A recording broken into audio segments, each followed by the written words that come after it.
हर माँ बाप का एक सपना होता है कि उनका बेटा बड़ा होकर उनका नाम रोशन करेगा। राजीव के माँ बाप के भी कुछ ऐसे ही सपने थे। छोटे से गांव में जन्मा राजीव बचपन से ही चुलबुला और होशियार था। माँ की उंगली पकड़कर स्कूल जाता और लौटते वक्त रास्ते भर अपनी छोटी छोटी बातें सुनाता रहता। माँ बाप की आंखों में उसके लिए अनगिनत उम्मीदें थीं। एक अच्छा इंसान, एक जिम्मेदार नागरिक बनाने का सपना उन्होंने अपनी नींदें कुर्बान करके देखा था। राजीव बचपन से ही माँ बाप की आंखों का तारा था। हर दिन उसकी शरारतों से घर गुलजार रहता था। माँ उसकी बातों पर मुस्कुराती थी। बापू उसकी हर ख्वाहिश पूरी करने के लिए खेतों में ज्यादा देर तक काम करता था। लेकिन शायद किस्मत को कुछ और मंजूर था। जवानी की दहलीज पर कदम रखते ही राजीव की राहें भटकने लगीं। गांव के कुछ आवारा लड़कों ने उसे अपने साथ घसीटा और धीरे धीरे राजीव ने भी गलत रास्तों को अपना लिया।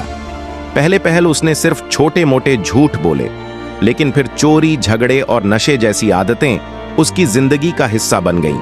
माँ के आंचल की छांव और बापू की थपकी अब राजीव को बोझ लगने लगी थी। उसे लगता था कि माँ बाप उसे समझते नहीं, रोक टोक करते हैं, जबकि वो बस अपनी आजादी चाहता था। मोहल्ले के नुक्कड़ पर खड़े होकर सिगरेट के धुएं में सपनों की दुनिया बनाना उसे ज्यादा भाता था। माँ ने कई बार समझाया, आंखों में आंसू लेकर कहा, बेटा तेरा ये रास्ता ठीक नहीं है। पर राजीव के कानों पर जूं तक नहीं रेंगी। हर दिन वो खुद को बेकाबू करता गया और माँ बाप का दिल चुपचाप रोता रहा। एक शाम गांव के मेले में राजीव ने अपने दोस्तों के साथ मिलकर एक दुकानदार की जेब काट ली। बात फैलते देर न लगी और पूरा गांव जान गया कि रामधारी का बेटा अब चोर बन चुका है। बापू जब खबर सुनकर घर आया तो उसका चेहरा सफेद पड़ गया। उसने राजीव को सामने बिठाया और पूछा, ये सच है? राजीव ने नजरें चुराते हुए हामी भर दी। उस रात पहली बार बापू की आंखों में आंसू थे और पहली बार मां ने खुद को कमरे में बंद कर लिया था।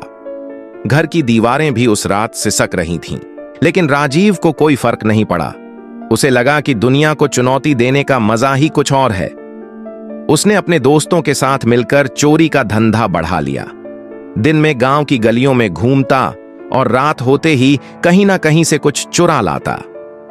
मां बाप उसे रोकने की लाख कोशिशें करते, लेकिन हर बार नाकाम रह जाते। गांव वालों की नजरों में अब राजीव सिर्फ एक बदनाम नाम बनकर रह गया था। वो लड़का जो कभी हर बुजुर्ग के दुलारे थे, अब हर जबान पर तिरस्कार का विषय बन चुका था। एक दिन चोरी करते समय राजीव पकड़ा गया। गांव वालों ने उसे पेड़ से बांधकर जमकर पीटा। बापू को बुलाया गया और सबके सामने उसे राजीव को पहचानने के लिए कहा गया। बापू की आंखों में शर्म का सैलाब उमड़ पड़ा, लेकिन उसने सिर झुका लिया और कहा, हाँ, ये मेरा बेटा है। उस दिन राजीव ने खुद भी पहली बार अपने पिता की टूटी हुई आवाज में अपना नाम सुना था, लेकिन तब भी उसके अंदर कोई पछतावा नहीं जागा। उसका दिल पत्थर बन चुका था। पिटाई के बाद राजीव को पुलिस पकड़कर ले गई। माँ बाप ने रातों रात उधार मांगकर उसकी जमानत कराई। जब राजीव घर आया तो माँ ने उसे गले से लगाने की कोशिश की, लेकिन उसने खुद को छुड़ा लिया और चिल्लाया, मुझे अकेला छोड़ दो। माँ वहीं जमीन पर गिर गई और बापू ने खामोशी से दरवाजा बंद कर लिया। घर में चुप्पी का साया गहराने लगा। दीवारें सुनसान हो गईं और उन दीवारों के बीच राजीव का गुस्सा पलता रहा। धीरे धीरे राजीव ने घर आना ही छोड़ दिया। अब वह रातें बाहर दोस्तों के साथ बिताने लगा। चोरी, मारपीट, नशा उसकी दिनचर्या बन गई थी। गांव के लोग अब माँ बाप से कन्नी काटने लगे थे। माँ बाप भी अब किसी सभा में सिर उठाकर नहीं बैठ सकते थे। हर बार जब कोई उनकी ओर उंगली उठाता, बापू बस एक लंबी सांस भरता और चुपचाप अपनी राह पकड़ लेता। माँ तो अब घर में किसी को मुंह दिखाने लायक नहीं रही थी।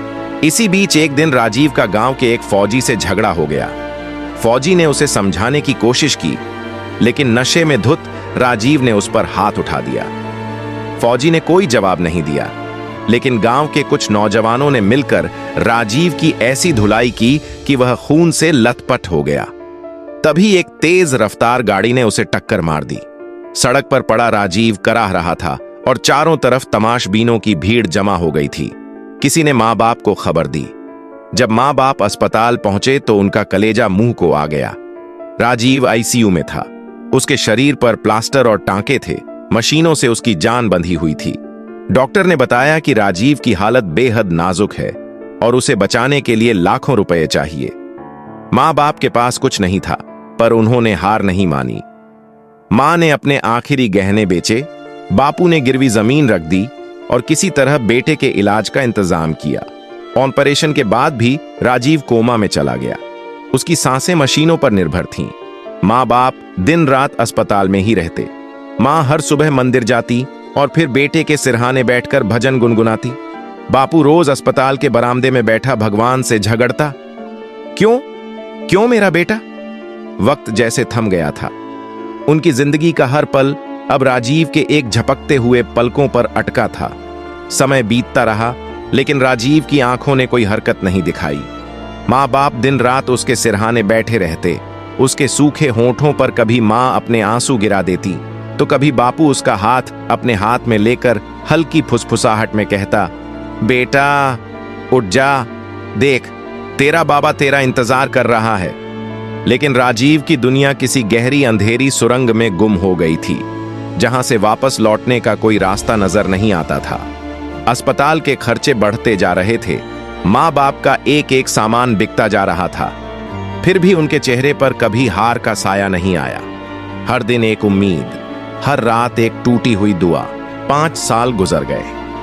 5 साल तक माँ बाप ने एक भी दिन राजीव का साथ नहीं छोड़ा। माँ ने अपना स्वास्थ्य खो दिया। बापू की पीठ झुक गई। लोग ताना मारते, रिश्तेदारों ने मुंह फेर लिया। यहां तक कि डॉक्टर भी अब कहने लगे थे, इतना समय हो गया, चमत्कार की उम्मीद मत रखिए। लेकिन मां हर बार हिम्मत से कहती, मेरा राजीव लौटेगा। बापू भी चुपचाप अस्पताल के गलियारों में अपनी फटी हुई चप्पल घसीटता रहता, हर पल बेटे की एक झलक के इंतजार में। एक उम्मीद थी जो उन्हें जिंदा रखे हुए थी।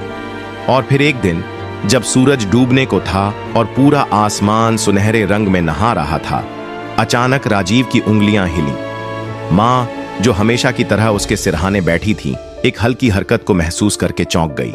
उसने तुरंत नर्स को बुलाया। डॉक्टर दौड़ते आए। जांच के बाद डॉक्टर ने कहा, चमत्कार हो गया, राजीव को होश आ रहा है। मां की आंखों से आंसू झरने लगे। बापू ने पहली बार इतने सालों में ऊपर आसमान की तरफ देखकर हाथ जोड़ दिए। वो पल जैसे खुद भगवान ने उन 2 बूढ़े मां बाप के लिए लिखा था। राजीव ने जब आंखें खोलीं तो उसकी नजर धुंधली थी। उसे कुछ भी साफ दिखाई नहीं दे रहा था।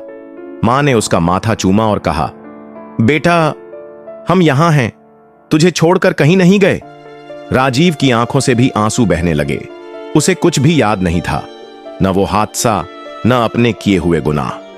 पर जब मां बाप ने धीरे धीरे उसे उसकी जिंदगी की सच्चाई सुनाई तो उसका दिल चीरने लगा। वो खुद से नफरत करने लगा। उसे एहसास हुआ कि उसने कितनी बड़ी गलती की थी। उस दिन से राजीव ने ठान लिया था, अब जीना है तो मां बाप के लिए और मरना है तो सिर ऊंचा करके। रिकवरी का सफर आसान नहीं था। राजीव का शरीर कमजोर हो चुका था। उसका दिमाग सुस्त हो गया था। चलना, बोलना, खाना, सब कुछ फिर से सीखना पड़ा। लेकिन हर कदम पर मां बाप उसकी ताकत बनकर खड़े रहे। जब राजीव गिरता, मां उसके घुटनों पर हाथ फेरती और प्यार से कहती, कोई बात नहीं बेटा, फिर से कोशिश कर। जब उसका हौसला टूटता, बापू उसके कंधे पर हाथ रखकर कहता, तू हार नहीं सकता, तू मेरा बेटा है। उन 2 बूढ़े दिलों ने मिलकर अपने टूटे हुए बेटे को फिर से जिंदगी की पटरी पर लाने की जिद पकड़ ली थी। धीरे धीरे राजीव ने चलना शुरू किया। फिर कुछ महीनों में वह बैठने, फिर थोड़ा बोलने भी लगा। जब पहली बार उसने मां से कहा, मां, तो मां फूट फूट कर रोई थी। बापू ने उसे सीने से लगा लिया था। वो छोटा सा शब्द जैसे बरसों की तपस्या का फल बन गया था। उस दिन पहली बार अस्पताल में खुशी का माहौल था। डॉक्टर, नर्सें सब मुस्कुरा रहे थे। पूरा वार्ड जैसे जिंदा हो गया था। और उस दिन राजीव ने अपने दिल में एक कसम खा ली, अब चाहे जितनी भी मुश्किलें आए, अब वो अपनी जिंदगी सही रास्ते पर ही जिएगा। अस्पताल से डिस्चार्ज होने के बाद माँ बाप उसे लेकर एक छोटे से किराए के कमरे में आ गए। उनके पास अब न जमीन थी, न सोना, न पैसे, लेकिन तीनों के पास एक दूसरे का साथ था। और यही साथ राजीव के लिए अब सब कुछ बन चुका था। बापू मजदूरी करता, माँ दूसरे घरों में बर्तन मांजती और राजीव पूरे दिन घर पर रहकर खुद को ठीक करने की कोशिश करता। वह किताबें पढ़ता, इंटरनेट से ज्ञान लेता और खुद को फिर से इंसान बनाने का प्रयास करता। दिन कठिन थे, लेकिन उम्मीद हर सुबह नए जोश के साथ साथ आती थी। कुछ महीनों बाद राजीव ने छोटी मोटी नौकरी ढूंढनी शुरू की, पर कोई भी उसे काम देने को तैयार नहीं था। अरे वो नशेड़ी राजीव, लोग ताना मारते, दुकानदार उसे दुत्कार देते, यहां तक कि पुराने दोस्त भी मुंह फेर लेते। पर राजीव अब टूटने वाला नहीं था। एक दिन एक बूढ़े चौकीदार ने उसे एक स्कूल के बाहर झाड़ू लगाने का काम दिला दिया। तनख्वाह बहुत कम थी, लेकिन राजीव के लिए वो पहला कदम था। वो खुशी से माँ बाप के पास दौड़ा गया और बोला, माँ बाबा, मैंने नौकरी पाली। अब राजीव हर सुबह तड़के उठता, झाड़ू लगाता, स्कूल के बाथरूम साफ करता, कचरा फेंकता। लोग उसे देख हंसते, फप्तियां कसते, लेकिन राजीव के कान अब उन बातों के लिए बहरे हो चुके थे। उसकी नजरें अब सिर्फ माँ बाप के मुस्कुराते हुए चेहरे पर टिकी रहती थीं। हर दिन के अंत में वह चुपचाप माँ के हाथ से बना खाना खाता, बापू के पैरों दबाता और खुद से कहता, ये तो बस शुरुआत है, अभी बहुत कुछ करना है। अब उसके दिल में सिर्फ एक ही सपना था, माँ बाप के सपनों को साकार करना। राजीव ने स्कूल में बच्चों को देखा, उनकी मासूमियत को महसूस किया और एक दिन सोचा, अगर मैं नशे की राह पर नहीं जाता तो शायद आज इनमें से किसी एक का टीचर होता। उस दिन से उसने तय कर लिया कि वो दूसरों के बच्चों को नशे से बचाएगा। वह रातों को जागकर इंटरनेट पर रिसर्च करता, नशे के नुकसानों पर पढ़ता और फिर स्कूल के प्रिंसिपल से मिलकर उन्हें समझाया कि उसे बच्चों को जागरूक करने का मौका दिया जाए।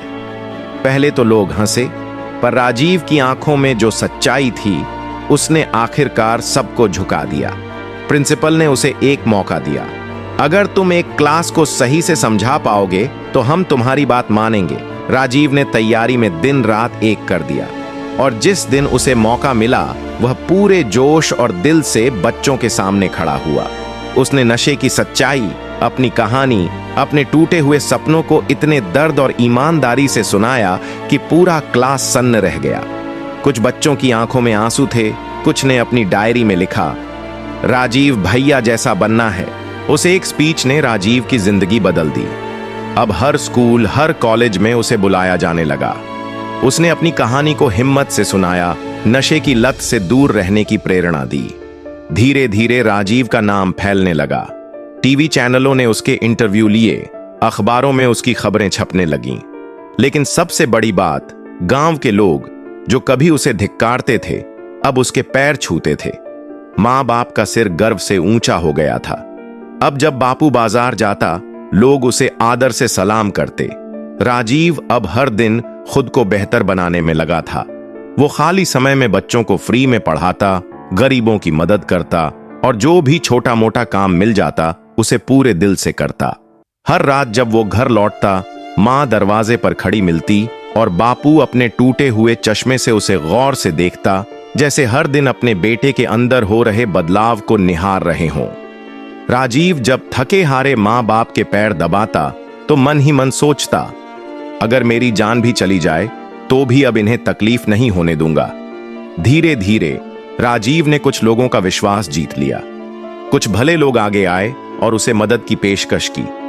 गांव के एक समाज सेवी ने राजीव को सलाह दी, तू अपना एक मिशन खोल ले ताकि और भी बच्चों तक पहुंच सके। राजीव को यह बात दिल से छू गई।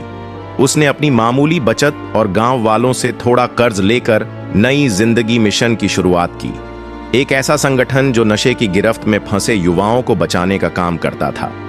राजीव के लिए यह कोई काम नहीं था, यह उसकी आत्मा का काम था। नई जिंदगी मिशन ने कुछ ही महीनों में गांव भर में हलचल मचा दी। जहां पहले नशे की लत आम थी, अब वहां जागरूकता फैलने लगी थी। राजीव स्कूलों में, कॉलेजों में, गांव के चौपालों में जा जाकर अपनी दर्द भरी कहानी सुनाता। वो रोता नहीं था, गिड़गिड़ाता नहीं था, बस इतना सच्चा बोलता कि हर सुनने वाला उसकी आंखों में अपना भविष्य देख लेता। राजीव कहता, अगर मैं वापस आ सकता हूं तो तुम भी आ सकते हो, बस एक बार ठान लो। धीरे धीरे गांव के लड़कों ने शराब छोड़नी शुरू कर दी।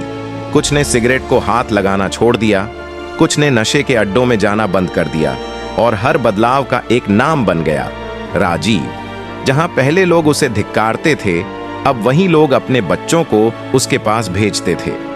राजीव भैया से मिल लो बेटा, वो तुम्हें सही रास्ता बताएंगे। राजीव ने खुद को साबित कर दिखाया था। अब वो सिर्फ माँ बाप का बेटा नहीं था, वह पूरे गांव की उम्मीद बन गया था। लेकिन समय के साथ राजीव के शरीर ने उसकी पुरानी गलतियों का बदला लेना शुरू कर दिया। लगातार थकान, शरीर में दर्द, भूख न लगना, ये सब छोटे लक्षण थे। डॉक्टर ने चेकअप के बाद बताया कि उसके शरीर के कई अंग नशे के समय में काफी खराब हो चुके थे। उसे आराम की सख्त जरूरत थी, इलाज की जरूरत थी। पर राजीव ने मुस्कुराते हुए माँ बाप से कहा, मुझे चिंता मत करो माँ, अभी बहुत काम बाकी है, अभी तो मैंने बस शुरुआत की है। राजीव की हालत धीरे धीरे बिगड़ती रही, लेकिन उसने अपनी रफ्तार कम नहीं की। जिस दिन उसका शरीर दर्द से टूट रहा होता, उसी दिन वो किसी स्कूल में भाषण देने जाता। जिस रात उसे तेज बुखार आता, उसी रात वो किसी नशे में डूबे लड़के को फोन करके समझाता। उसने अपनी बीमारी से कभी हार नहीं मानी। उसके लिए अब उसका हर पल कीमती था, एक एक पल किसी की जिंदगी बदलने का मौका था। माँ बाप उसकी हालत देखकर रोते, मिन्नतें करते कि बेटा कुछ दिन आराम कर ले, लेकिन राजीव बस मुस्कुरा कर कहता, माँ अभी मेरी लड़ाई अधूरी है। अंततः वो दिन भी आ गया जब राजीव बिस्तर से उठ नहीं पाया। उसे अस्पताल में भर्ती कराना पड़ा। आईसीयू में पड़ी उसकी नाजुक देह को देखकर माँ बाप का कलेजा फटने को था। डॉक्टरों ने साफ कह दिया, राजीव के पास ज्यादा समय नहीं है, जो कहना है कह लीजिए। माँ बाप रात दिन उसके सिरहाने बैठे रहे, उसकी सूखी हथेलियों को अपने हाथों में थामे। राजीव ने अपनी कमजोर आंखें खोलकर माँ बाबा को देखा। उसकी आंखों में न कोई डर था, न कोई पछतावा, सिर्फ एक गहरी संतुष्टि थी। राजीव ने माँ का हाथ थामा, बापू की उंगलियों को पकड़ा और टूटी फूटी आवाज में कहा, माँ, बाबा, माफ करना कि मैंने आपको इतने सालों तक रुलाया, लेकिन देखो मैंने आखिर में कुछ अच्छा कर दिखाया ना। आज अगर मैं मर भी जाऊं तो मेरी आत्मा मुस्कुराएगी। मां रोते रोते उसके माथे पर सिर रखकर बोली, नहीं बेटा, तूने हमें गर्व करने का मौका दिया। बापू की आंखों से आंसू की धार बह रही थी। पूरे कमरे में एक ऐसी खामोशी थी जो शब्दों से नहीं, दिलों से महसूस की जा सकती थी। राजीव की आखिरी इच्छा थी कि उसके मरने के बाद नई जिंदगी मिशन बंद न हो। उसने माँ बाबा से वादा लिया कि वे उसके सपने को जिंदा रखेंगे। और फिर एक ठंडी सी रात में, जब आसमान पर चांद भी उदास था, राजीव ने अपनी अंतिम सांस ली। उसका चेहरा शांत था, जैसे उसने इस दुनिया में अपना काम पूरा कर लिया हो। माँ बाप ने उसे अपने हाथों से आखिरी बार चूमा और कहा, जा बेटा, तेरा नाम अमर रहेगा। राजीव के अंतिम संस्कार में पूरा गांव उमड़ पड़ा। हर वो शख्स जो कभी उसे तिरस्कार से देखता था, आज उसकी अर्थी को कंधा देने के लिए तरस रहा था। स्कूल के बच्चे जिनकी जिंदगी उसने बदली थी, उसकी तस्वीर को हाथ में लेकर रो रहे थे। राजीव भैया, आप हमें छोड़कर मत जाओ का स्वर हर तरफ गूंज रहा था। गांव की हर गली में, हर दीवार पर राजीव के योगदान की कहानियां बन गईं। वो अब एक इंसान नहीं रहा था, वो एक मिसाल बन चुका था। मां बाप ने राजीव के सपने को मरने नहीं दिया। उन्होंने नई जिंदगी मिशन को आगे बढ़ाया। गांव के कई युवक जो राजीव से प्रेरित थे, उन्होंने मिलकर मिशन को और बड़ा बनाया। धीरे धीरे आसपास के गांवों तक उसका असर फैल गया।